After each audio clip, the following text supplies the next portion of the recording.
أَمَّنْ هَذَا الَّذِي هُوَ جُندٌ لَّكُمْ يَنصُرُكُم مِّن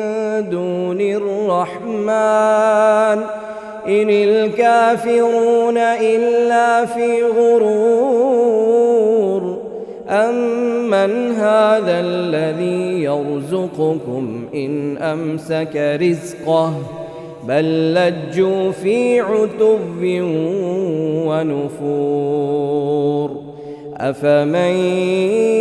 يَمْشِي مُكِبًّا عَلَىٰ وَجْهِهِ أَهْدَىٰ أَمَّن يَمْشِي سَوِيًّا عَلَىٰ صِرَاطٍ مُّسْتَقِيمٍ قُلْ هُوَ الَّذِي أَنشَأَكُمْ وَجَعَلَ لَكُمُ السَّمْعَ وَالْأَبْصَارَ وَالْأَفْئِدَةَ قَلِيلًا مَّا تَشْكُرُونَ